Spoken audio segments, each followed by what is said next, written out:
que dieron paso al primer Código de Comercio, ¿bien? 1807.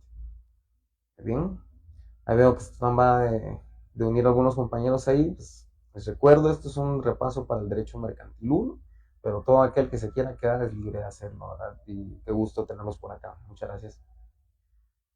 Y pues en algunos países de la América Latina se adaptaron estos códigos o estas leyes, como les estaba comentando, ¿verdad? En Guatemala se promulgó el primer Código de Comercio en el año de 1884 y el que tenemos actualmente en 1964.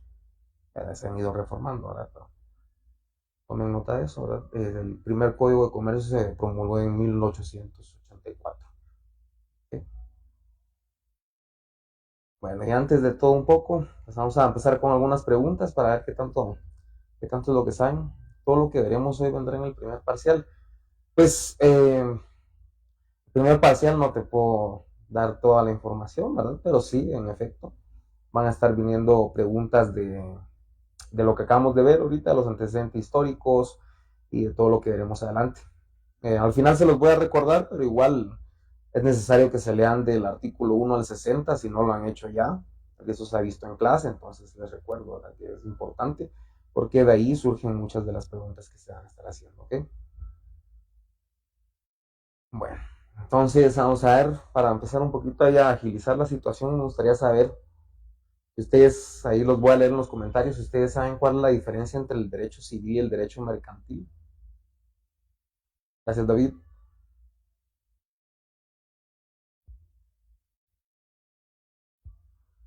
Vamos a ver si alguien tiene ahí una respuesta. Para todos los que se unen, bienvenidos. Este es un repaso para el derecho mercantil 1. Y pues el que se quiera quedar es bienvenido, ¿verdad? Uh-huh.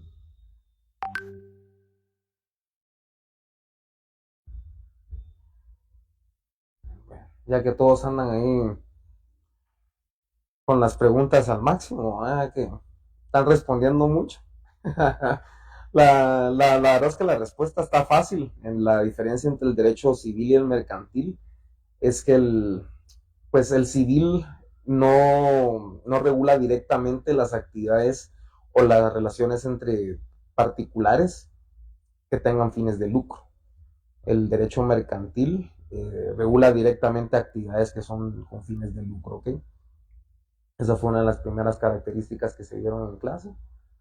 Pero entonces vamos a empezar acá con la información, ¿sí? Ok. Antes de todo, pues vamos a hablar un poquito del conjunto de instituciones y entidades que regulan y supervisan las actividades comerciales y empresariales, que son las instituciones principales que están reguladas en el derecho mercantil, ¿verdad? Primero tenemos, como no, el registro mercantil.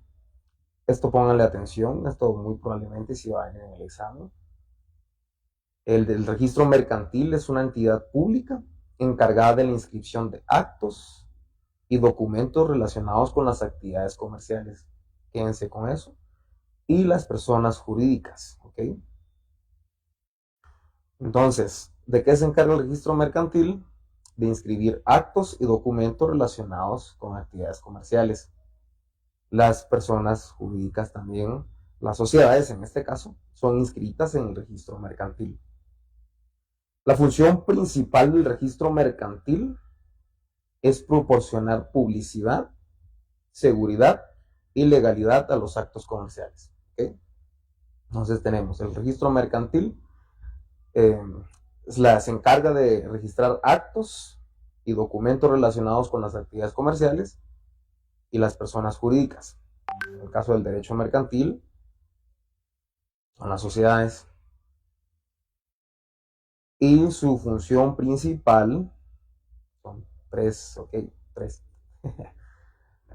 Proporcionar publicidad, seguridad y legalidad a los actos comerciales.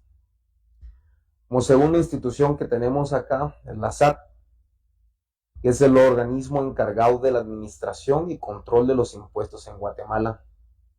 Y esto que tiene que ver directamente con el derecho mercantil, que su función incluye la regulación de obligaciones fiscales entre los comerciantes y las empresas. ¿Qué función tiene la SAT relacionada al derecho mercantil? La regulación de las obligaciones fiscales de los comerciantes y las empresas. ¿Okay? Tenemos al Ministerio de Economía, que es el encargado de formular y coordinar las políticas económicas y comerciales del país. ¿Sí? ¿Cuál es la función del Ministerio de Economía? Formular y coordinar políticas económicas y comerciales en el país. ¿Mm?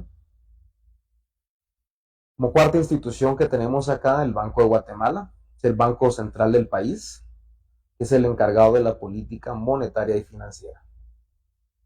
Para los que se están uniendo, compañeritos, ahorita llevamos 4 instituciones que son regidas o que tienen relación con el derecho mercantil. Llamamos la SAT, el Registro Mercantil, el Ministerio de Economía y el Banco Central. ¿Mm? La número 5 va a ser la Cámara de Comercio en Guatemala.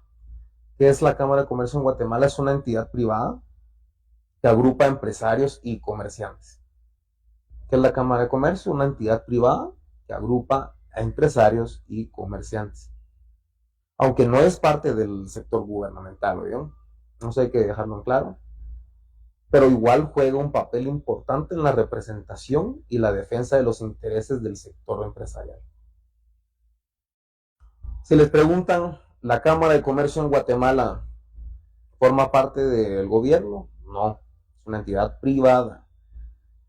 ¿Qué es? Es una entidad que agrupa empresarios y comerciantes que juega un papel importante en la representación y la defensa de los intereses del sector empresarial. Esa sería la quinta. ¿Okay? Como número 6 vamos a tener la Procuraduría General de la Nación. Como saben, o tendrían que saberlo, pues es el órgano que actúa en la asesoría legal del Estado. Entonces no podría ser menos que en los asuntos mercantiles, en los intereses del Estado, también sea representada por la PGN. ¿Mm? ¿Qué tiene que ver la PGN con el derecho administrativo? Que representa al Estado en cuanto a intereses empresariales o asuntos mercantiles. ¿Ok? También inminentemente tiene que tener relación con el Poder Judicial en Guatemala. ¿Por qué? Porque es el responsable de la administración de la justicia en general. Y esto incluye todas aquellas disputas que son comerciales y mercantiles. ¿Mm? Entonces, ¿qué tiene que ver el organismo judicial con el derecho mercantil? Que como el organismo judicial es el que imparte justicia de manera general, también esto incluye las disputas que existan entre comerciantes y mercaderes, ¿verdad? O empresas mercantiles. La superintendencia de bancos. Yo me recuerdo que ya vimos los bancos también en las clases, pues la superintendencia de bancos, ¿qué es lo que hace? ¿O cuál es la relación que tiene en este caso con el derecho mercantil? Pues regula y supera el sistema bancario y financiero del país, asegurando su estabilidad y su buen funcionamiento. ¿Qué tiene que ver la superintendencia de bancos con el derecho mercantil? Que revisa, supervisa y regula el sistema bancario y financiero del país, ¿ok? Asegurando su estabilidad. Claramente, pues si estamos hablando de que el derecho mercantil tiene que ver con todo aquello que tiene ánimos de lucro, definitivamente la superintendencia de bancos tiene que estar aquí, ¿verdad? Y todas estas instituciones trabajan en conjunto para garantizar el buen funcionamiento del entorno mercantil en Guatemala, asegurando que todas sus actividades comerciales se realicen de acuerdo con la ley y protegiendo los derechos de todas las partes involucradas. ¿Sí? Bueno, para los que se han unido, entonces les recuerdo, las instituciones que trabajan en conjunto para garantizar el buen funcionamiento del entorno mercantil en Guatemala son las siguientes. Registro Mercantil, la SAT, Ministerio de Economía, el Banco de Guatemala, Cámara de Comercio, Procuraduría General de la Nación, PGN, el Poder Judicial y la Superintendencia de Bancos. ¿Ok? Yo creo que esta pregunta es clave. Puede que venga, puede que no venga. Pero si les preguntan, ¿la Cámara de Comercio es una entidad gubernamental? No lo es. La Cámara de Comercio es una entidad privada. No se les va a olvidar, porque si vienen, no así que no se los dije. ¿Sí? Bueno, y ahora, ¿qué es lo que regula el derecho mercantil? Derecho mercantil nos va a regular tres cosas, ¿ok? Actividades de comercio, cosas mercantiles y negocios jurídico-mercantiles, ¿sí? Si les preguntan qué regula el derecho mercantil en Guatemala, actividades de comercio, cosas mercantiles y negocios jurídico-mercantiles. ¿Correcto, Diego?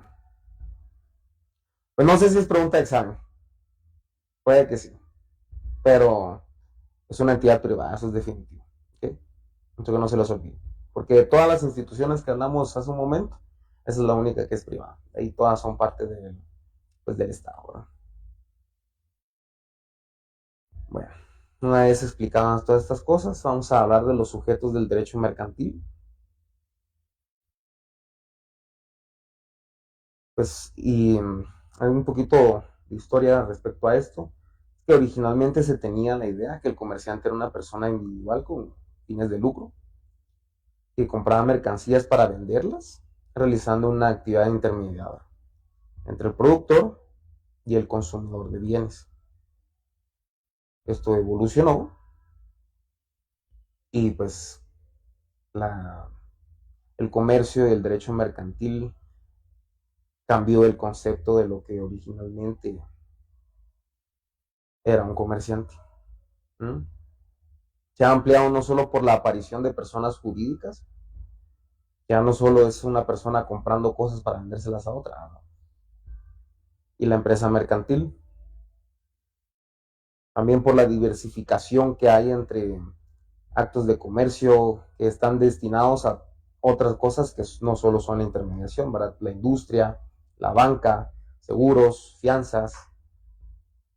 Entonces, esto, pues como les recuerdo, estudiense de los artículos del 1 al 60, pero según el artículo 2, pues del Código de Comercio, el comerciante es la persona que ejerce en nombre propio actos de comercio, haciendo con ellos su profesión habitual. No se los olviden esas cosas. Nombre propio, actos de comercio y hacen de ellos su profesión habitual. Esa palabra habitual es clave. ¿Cuál es la diferencia entre un comerciante individual y un comerciante social? Entonces, vamos a ver, el comerciante individual está regulado en los artículos 2, 6 y 9 del Código de Comercio. Se refiere a persona individual que con capacidad legal para contratar y obligarse ejercen actos de comercio con ánimos de lucro, por profesión y en forma habitual. Eso no se les tiene que olvidar, ¿ok? Vamos a decir que hay tres características de un comerciante individual. Como les decía, ejercen nombre propio. Esa es la primera. No para nadie más, sino para sí mismo, ¿ok? ¿Cuál es la segunda para ser comerciante? Que su actividad tiene que ser con fines de lucro, con actividades calificadas como mercantiles, ¿verdad? Y la tercera, ser capaz, tener capacidad de ejercicio. Básicamente ser mayor de 18, no estar en estado de interdicción, ¿ok? Tres características para ser comerciante: actuar en nombre propio, actuar con fines de lucro y ser capaz. Aquí les tenía yo una pregunta. Vamos a ver si la encuentro. Bueno, y entonces decíamos que él tiene que realizar actividades de comercio. Vamos a ver, como andaban respondones, ¿no? Eh, si yo agarro mis apuntes de la universidad y los vendo, ¿ese es un acto de comercio, sí o no? Vamos a ver qué me dicen aquí los compañeritos. Ya pues aprovecho de saludar nuevamente a todos los que se están uniendo al live. Este es un repaso para el derecho mercantil 1, sección D, pero aquí pues he visto que ha pasado muchas personas y pues todos son bienvenidos a quedarse. Y si pueden aportar algo, con mucho gusto estaremos recibiendo su aporte con los compañeros. Bueno, yo no sé si tengo los comentarios atrasados o nadie se está animando a responder, pero les voy a responder, les voy a dar la respuesta. Yo vendo mis apuntes de la universidad. Entonces ya estamos viendo que todos aquí dicen que sí.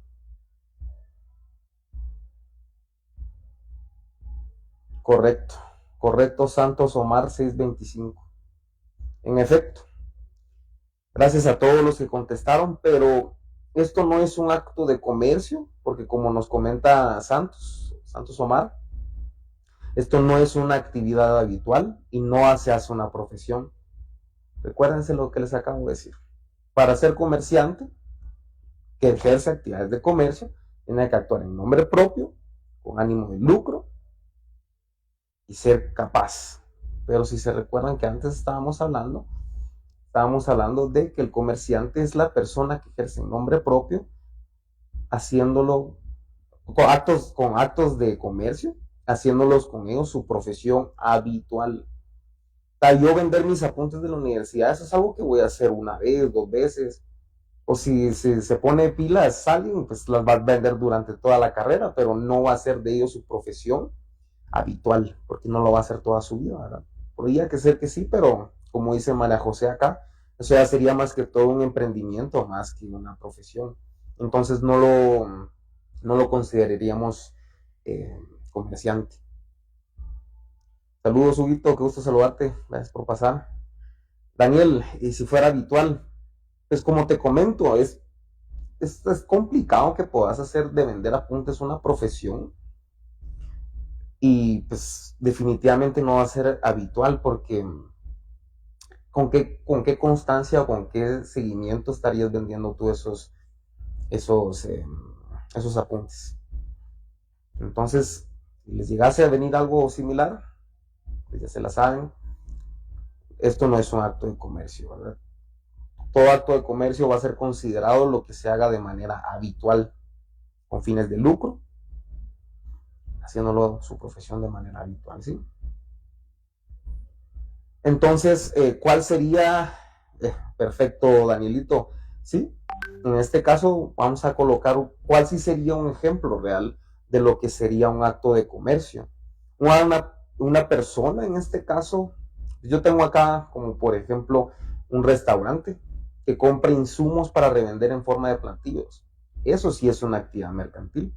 Y sí, Danielito ahí tiene toda la razón, el caso de una librería sí aplica, porque definitivamente la librería pues, estará comprando los insumos, estará comprando las mercancías, los libros, los lapiceros, los cuadernos, y luego los estará vendiendo al público para hacer pues, de eso una actividad comercial de manera habitual. ¿Mm?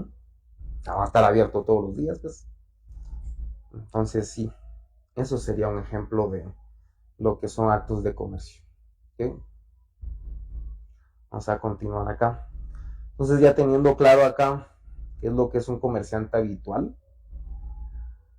vamos a recordar como la tercera característica que les mencionaba, que es la capacidad. Y pues este es un concepto que vimos ya en el derecho civil, ¿verdad? La capacidad está ligado a la persona y pues se debe entender que la capacidad y la personalidad son conceptos que están ligados, ¿verdad?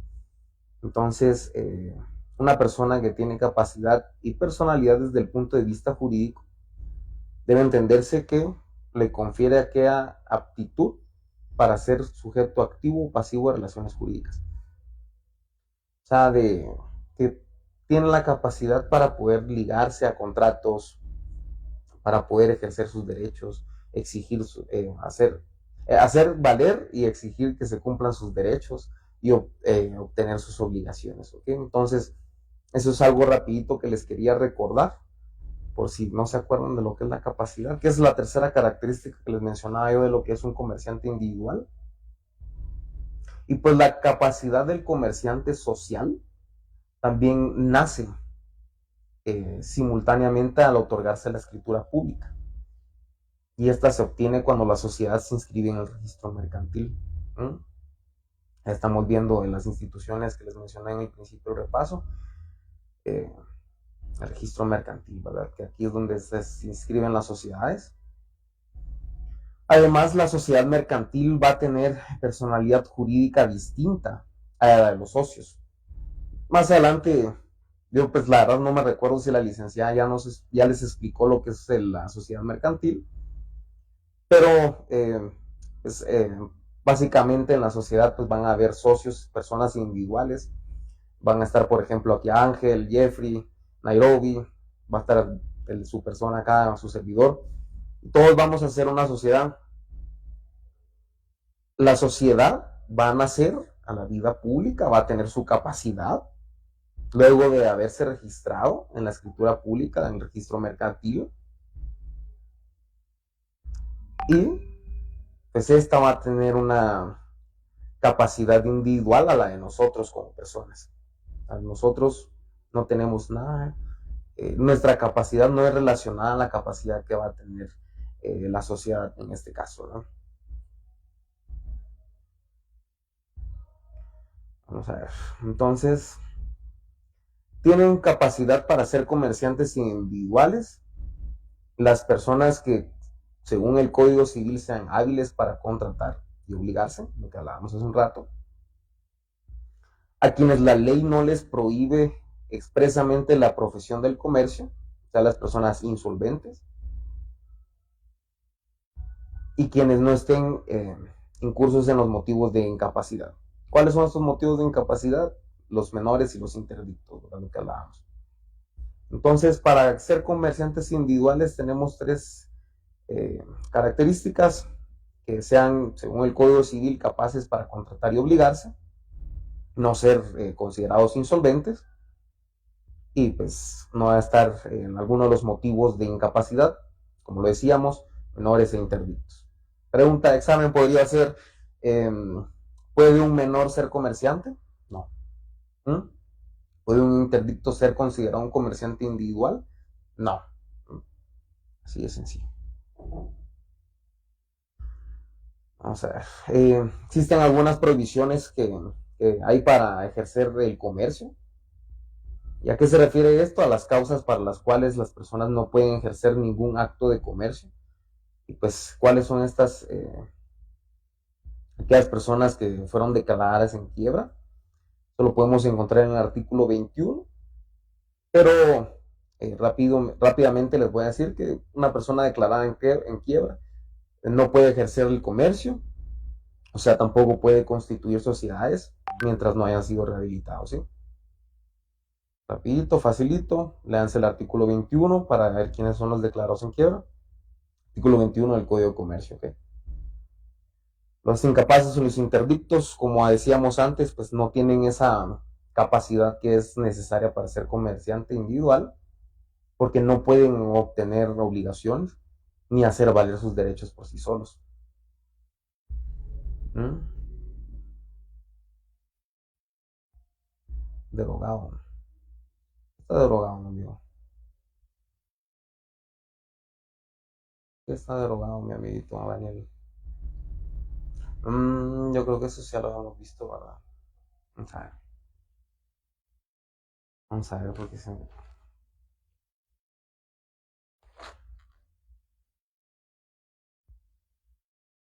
Tienes toda la razón, Daniel.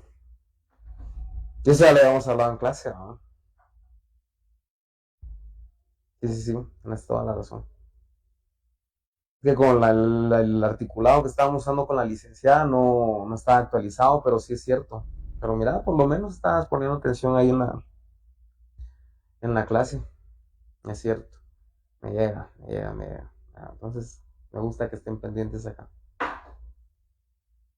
¿Qué más? Obligaciones profesionales del comerciante. Inscribirse en el registro mercantil. Contratar con cualquiera que requiera sus productos o servicios. La prohibición de no practicar la competencia desleal. ¿Okay? Tres obligaciones tenemos acá. Bueno, de momento llevamos tres. La inscripción del registro mercantil, contratar con cualquiera que requiera sus productos o servicios y está prohibido practicar la competencia desleal. ¿Okay? Para poder estudiar la competencia desleal, esto lo vamos a encontrar en el artículo 362, 63 y 64 del Código de Comercio, ¿sí? También échenles ahí una leidita. Todo comerciante debe conservar en forma ordenada y organizada durante 5 años los documentos de su empresa. Esa es la cuarta obligación del comerciante. Quinta, el comerciante debe colocar en un lugar visible de su establecimiento comercial la patente que fue extendida en el registro mercantil, ¿sí? Entonces vimos 5 obligaciones: inscripción en el registro mercantil, contratar con cualquiera que requiera sus productos o servicios, la prohibición de realizar la competencia desleal. Todo comerciante debe mantener de forma ordenada y organizada durante 5 años los documentos de su empresa, y que debe colocar su patente en un lugar que sea visible en el establecimiento comercial, ¿ok? 5. Se les olvida, son 5 obligaciones. ¿Cuáles son los derechos de los comerciantes? En este caso tenemos que el ser titular de su empresa y consecuentemente organizarla y dirigirla para llevar a cabo su actividad lucrativa.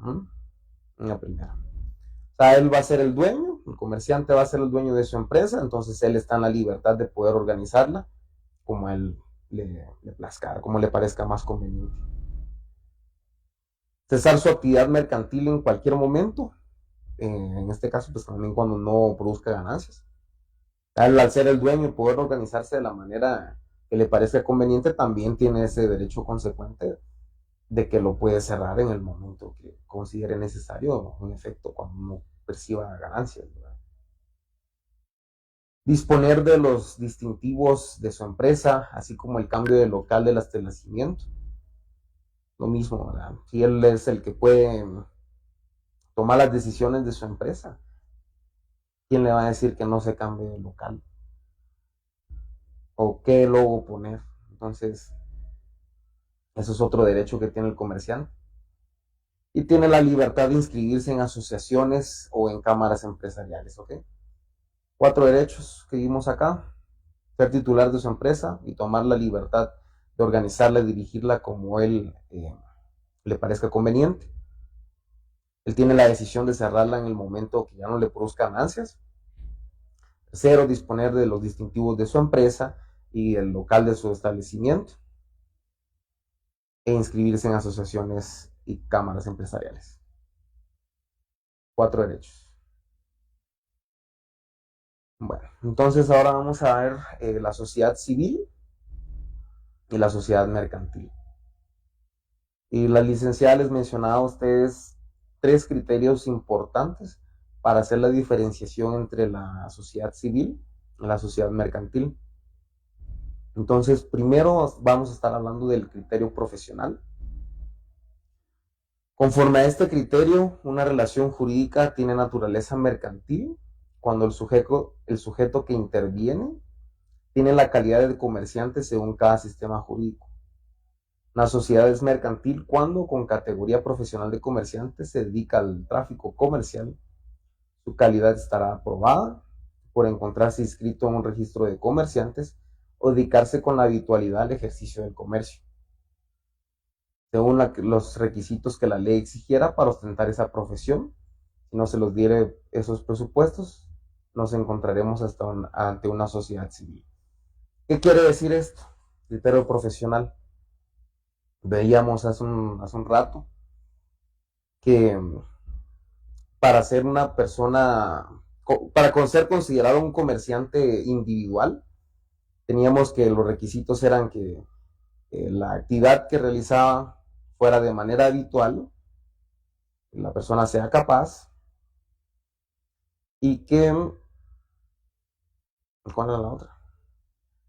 Fuera habitual, la persona fuera capaz, hay que tuviera ánimos de lucro. Entonces, este es un criterio que nos va a servir para diferenciar lo que es una sociedad civil y de una sociedad mercantil, ¿sí? Entonces, que todo esto que nos solicita la ley, todas esas exigencias se presenten Y si no se cumplen, estamos ante una sociedad civil, ¿verdad? Porque esta no tiene ánimos de lucro. El criterio objetivo. Ya vimos un criterio, el criterio profesional. Segundo criterio para la diferenciación entre la sociedad civil y la mercantil es el criterio objetivo. La diferencia entre la sociedad civil y la sociedad mercantil depende de la naturaleza jurídica de los actos que cada una realice. Bajo esta idea, si una sociedad, su objeto social, lo constituyen actos calificados por la ley como actos de comercio, la sociedad es mercantil. Caso contrario, la sociedad va a ser civil. Vamos a desmenuzar un poquito el criterio objetivo. La ley nos va a decir que hay actos que son considerados actos de comercio, actos con fines de lucro. El ejercicio de una profesión, eso es algo que les mencionaba la licenciada en una de las clases, el ejercicio de una profesión como la abogacía, en el caso de nosotros que primero Dios vamos a ser abogados un día, esta no es considerada una actividad mercantil. Entonces, si ustedes encuentran una sociedad que su giro es directamente lo jurídico, abogados, notarios, no estamos ante una sociedad mercantil, como decíamos, en el caso contrario, estamos ante una sociedad que es civil. Llevamos dos criterios, el profesional y el objetivo. Tercer criterio de diferenciación va a ser el formal, y es el llamado constitutivo, que a veces es el más aceptado por las legislaciones modernas y por el comercio, el Código de Comercio en Guatemala. Si les llegase a venir esa pregunta, ¿cuál es el criterio para diferenciar entre una sociedad mercantil y una sociedad civil? ¿Cuál es el criterio más aceptado por la legislación guatemalteca? El criterio formal. Tomen nota de eso. ¿Y por qué? Porque la ley mercantil establece una serie de tipos de sociedades consideradas de naturaleza mercantil. Fuera de cualquier otra calificación o circunstancia especial al celebrarse el contrato de una sociedad. Si en el contexto de un instrumento público se adopta una de las formas establecidas en el Código de Comercio, la sociedad es mercantil. De lo contrario, la sociedad va a ser civil, ¿verdad? Lo mismo. En este caso, ustedes van a verificar que esa sociedad cumpla con todos estos requisitos que la ley le va a exigir. Y si no los cumple, estamos ante una sociedad que no es mercantil, es una sociedad que es civil. En otras palabras, acá pues hay que diferenciar la diferencia, hay que hacer la diferencia entre en la constitución de la sociedad. ¿Cuál es la pregunta, la respuesta formal? No, yo le decía que en caso, esas no son preguntas que les garantice que van a venir, pero son anotaciones importantes, ¿no? Que el criterio formal es el que es el más aceptado por las legislaciones guatemaltecas, ¿ok? Bueno, las legislaciones modernas y el Código de Comercio en Guatemala. Pues entonces, para terminar con el criterio formal en Guatemala, lo que hay que hacer es buscar la diferencia que hay entre la sociedad mercantil y la sociedad civil dentro de la constitución de la sociedad. Esta es la que nos va a indicar la actividad a la que se refiere. Ese vamos, dice Alejandro, ¿cómo le va?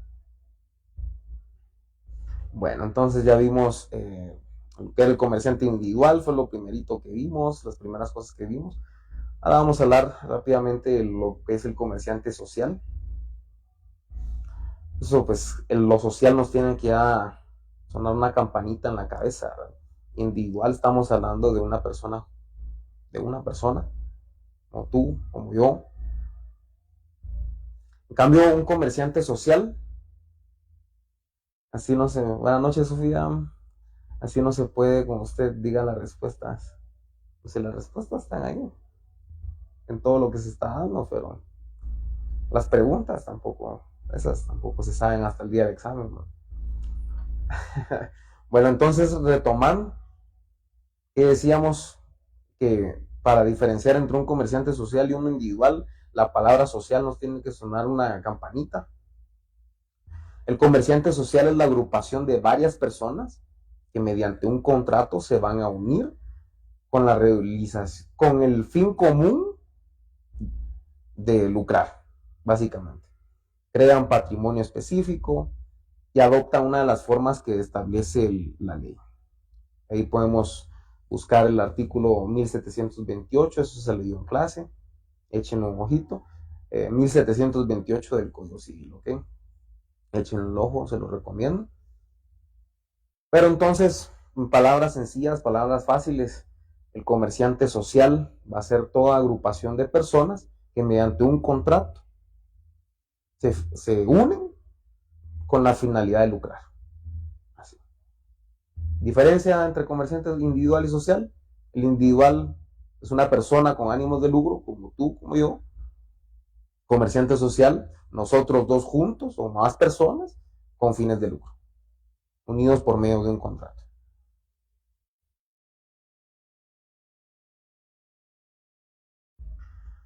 ¿Qué elementos tiene una sociedad mercantil?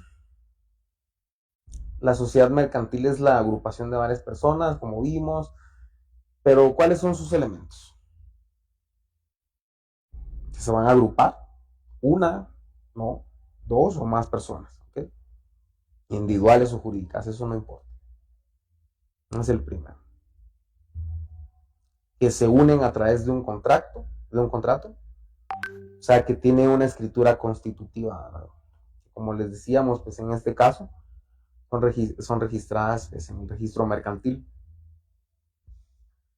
Aportan un capital a la sociedad, se tienen que dedicar a una actividad mercantil, como hablábamos al principio, pues ya vimos que es un acto de comercio. Van a tener ganancias y se las van a dividir.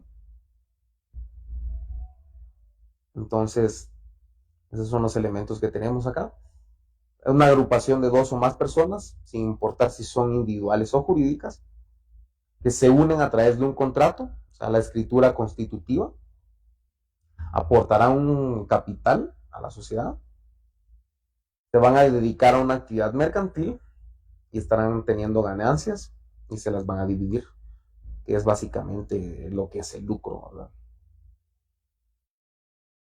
En el artículo 10 del Código de Comercio, vamos a encontrar cuáles son las sociedades que se organizan de forma mercantil. Son 5. Sociedad colectiva, en comandita simple, de responsabilidad limitada, sociedad anónima y en comandita por acciones. Artículo 10 del Código Mercantil. ¿Okay?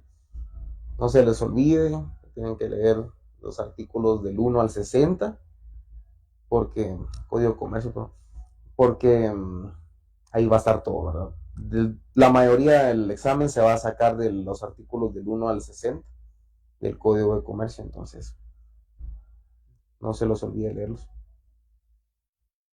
Hay sociedades especiales, estas las encontramos en el artículo 12, pero básicamente se rigen por sus propias leyes y disposiciones, supletoriamente con el Código de Comercio, como son, por ejemplo, los bancos, las aseguradoras y afianzadoras.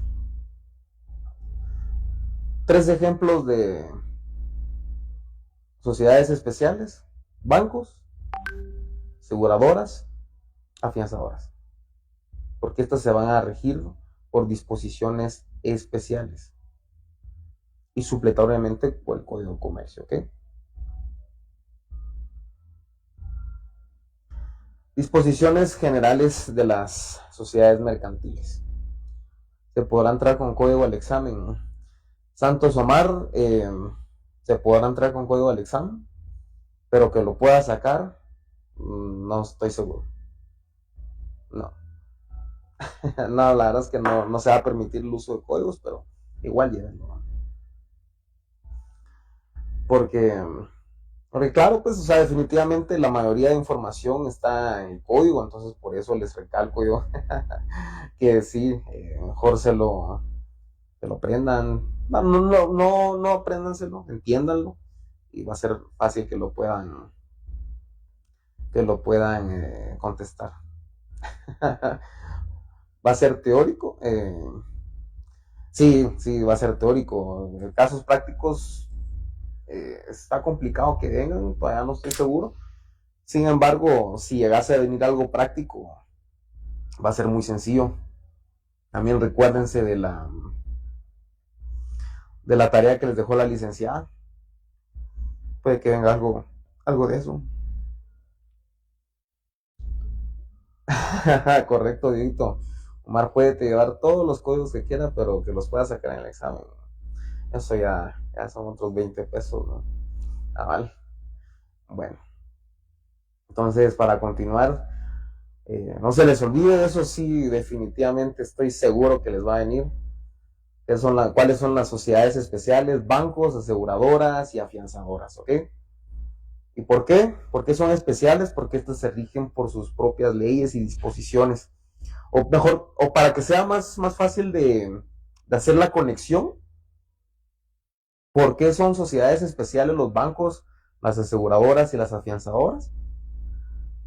Porque se rigen por leyes y disposiciones especiales, supletoriamente con el Código de Comercio. Por eso son especiales, básicamente, ¿verdad? Porque existe la ley para todas ellas. Disposiciones generales de las sociedades mercantiles. La personalidad jurídica. Como hablábamos, de una de las instituciones en las que tienen que ver con el derecho mercantil, registro mercantil, ¿ok? Entonces, en este registro, como mencionábamos al principio, toda sociedad mercantil va a ser inscrita. Entonces, de esta inscripción nace la personalidad jurídica para la sociedad que se estará eh, inscribiendo, ¿verdad? Eso está en el artículo 14 del Código de Comercio, ahí se lo leen. La ley principal de las sociedades mercantiles. ¿A qué se refiere esto?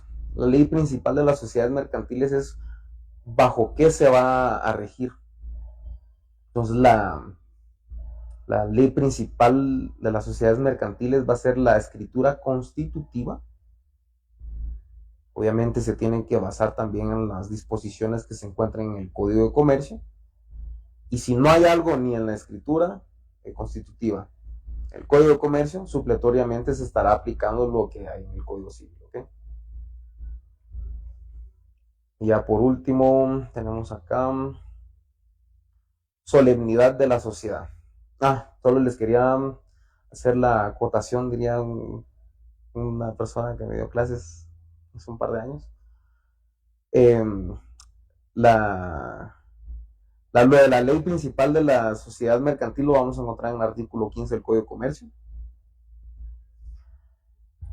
Y pues de las últimas disposiciones generales que encontramos para las sociedades mercantiles, tenemos la solemnidad. Esa palabra solemne tiene que sonar de algo por ahí, les haga ruido del Código Civil, contratos solemnes y todo eso, ¿verdad? No es una discoteca solemne. Bueno, sí es, pero no es de lo que estamos hablando acá. La solemnidad de la sociedad la encontramos en el artículo 16 del Código de Comercio. Y básicamente, pues, es la constitución de la sociedad y todas sus modificaciones se harán constar en escritura pública. Solemnidad de la sociedad. ¿Por qué es solemne? Porque su constitución y sus modificaciones a la misma se harán constar por medio de escritura pública. Hay una excepción ahí, que son las sociedades por acciones. Entonces acá, pues, la modificación de la escritura va a requerir el voto unánime de todos los socios. Pero entonces hablamos, ¿por qué? Esto puede ser que sí les venga a mí.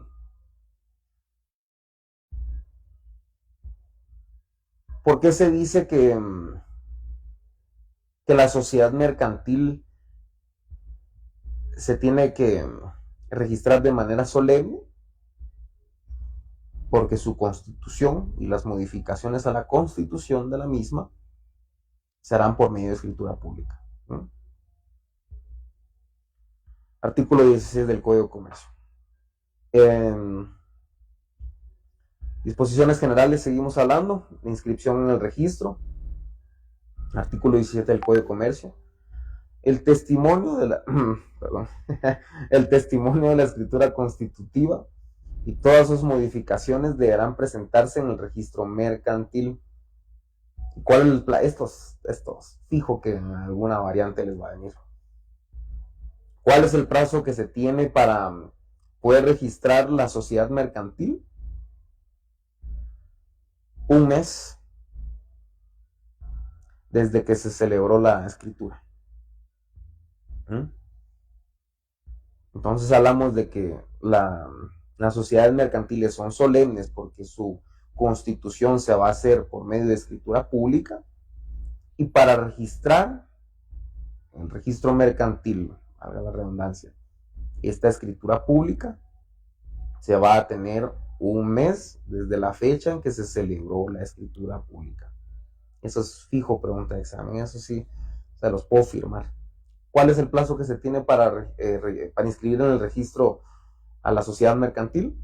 Un mes, desde que se celebró la escritura pública.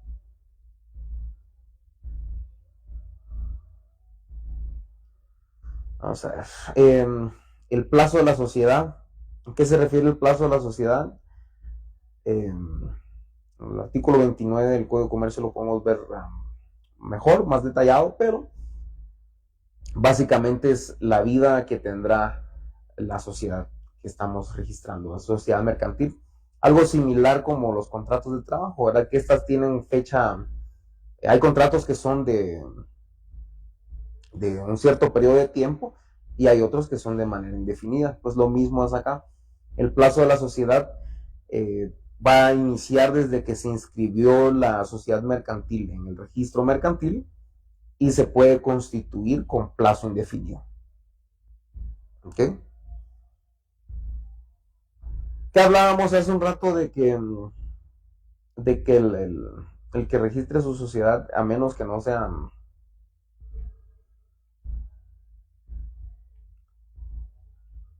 bueno, en este caso los que registran su sociedad tienen la libertad de poder cerrarla en el momento que ellos desean, ¿verdad? Entonces, si no tiene un plazo considerado, en su mente no ha pensado un plazo, lo puede registrar de manera indefinida y pues lo estará cerrando en el momento conveniente, ¿verdad? Entonces, plazo, desde que se inicia, desde que se inscribió en el registro mercantil y se puede constituir de manera indefinida. Entonces, 5 generalidades que vimos: la personalidad jurídica, que debe estar inscrito en el registro mercantil, ¿verdad? La segunda, que tiene una ley por la cual se tienen que regir, que es estará en la escritura constitutiva, el Código de Comercio y supletoriamente el Código Civil. ¿Por qué son solemnes? Porque se constituyen en escritura pública. Esta escritura, la cuarta, es la inscripción en el registro. La escritura se va a tener que inscribir en el registro mercantil. Y pues tiene un plazo de vida. El plazo de la sociedad, el artículo 24 del Código de Comercio. Pero pues básicamente inicia desde la fecha de la inscripción de la escritura pública en el registro mercantil y pueden constituirse con plazo indefinido. Y por último, hacerles un refresco, ¿verdad? De lo que vieron en su tarea. Muy seguramente venga algo de eso. Existe la razón social y la denominación social. La razón social es de tipo personalista. Cada socio tiene derecho a un voto sin importar el capital abonado. ¿Y cómo se integra la razón social? Con el nombre de un socio, el agregado de ley o con los apellidos de varios socios más el el agregado de la ley, ¿ok? Entonces la razón social, te recuerdo que siempre va a llevar el nombre o de un socio más el agregado de la ley, o el nombre perdón, el apellido de varios socios más el agregado de la ley. Eso se lo tienen que saber bien porque ya hicieron una tarea de eso, ¿verdad? La denominación social es de tipo capitalista y el derecho de voto se divide conforme al capital aportado. ¿Cómo se integra una denominación social? Eso queda a discreción de los socios, de forma libre, más el agregado de la ley, ¿verdad? Los patitos S.A. Entonces, para hacerlo más fácil, razón social, razón personalista. ¿Por qué es personal? Porque cada socio tiene derecho a un voto sin importar el cuánto capital haya aportado, cuánto dinero haya dado. Y es personalista también porque se integra con el nombre de un socio, más el agregado de la ley o el apellido de varios socios, ¿ok? Razón. No se lo olviden, personalista. Y la denominación social es de tipo capitalista. El derecho de voto se divide conforme al capital que se aportó en porcentaje, ¿ok? ¿Cómo se integra la denominación social? Eso que hay discreción de los socios y es de forma libre. Entonces, pues ya abarcamos todos los temas que van a estar entrando en el examen parcial. No sé si hay alguna pregunta que con mucho gusto intentaré responder. No, si es todo, pues me hacen saber que todo está bien. Nos vamos a dormir todos ya. Vamos a leer sus preguntas. Gracias a los que se están uniendo. Les comento que estuvimos haciendo aquí con los compañeros un repaso al derecho mercantil 1 para la sección D. Entonces, pues ya vamos a terminar. Solo estoy esperando a ver si alguien tiene alguna pregunta, una duda, algo que podamos responder ahí antes de que nos vayamos a descansar. Con mucho gusto estaremos intentando solucionarlo. Ya saben que esta información es previa a su examen parcial del miércoles, creo que es que lo tenemos, ¿verdad? A ver, Pablito, ¿cuál es tu duda? Contame. Danielito, me alegro mucho. Gracias porque todo estuvo bien para su persona, mi amigo. Espero yo de verdad haberle apoyado para pues, ir un poquito más preparados al examen, ¿verdad? Les recuerdo, yo traté de rescatar aquí temas importantes, cosas que consideré que pueden venir en el examen. Sin embargo, pues todo lo visto en clase también será sujeto de evaluación. Artículos del 1 al 60 del Código de Comercio también no se les olviden que van a ser sujeto de evaluación. Léanlos, analícenlos y pues estarán ahí. O sea, aquí dicen las funciones principales del registro mercantil. ¿Cómo no? Sí, ahorita te las digo. Mira, pues, la función, las funciones principales del registro mercantil son tres. No se te olvide, tres. Proporcionar publicidad, proporcionar seguridad y proporcionar legalidad a los actos comerciales.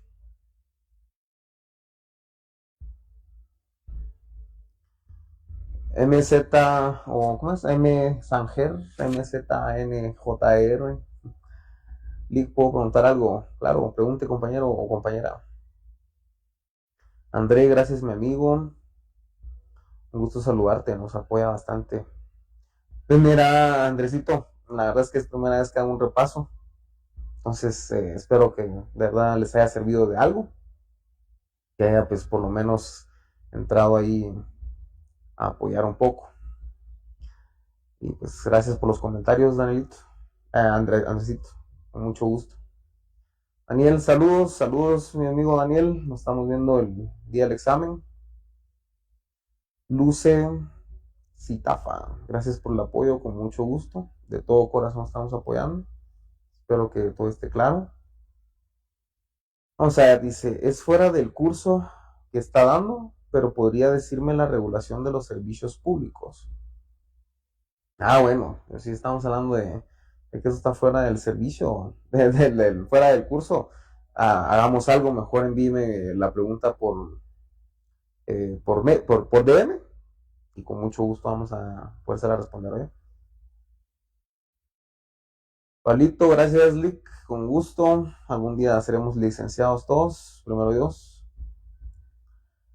André, dale, mi amigo, sin miedo al éxito. Eso es todo, así les digo, sin miedo al éxito para el examen ustedes también, porque no va a venir difícil.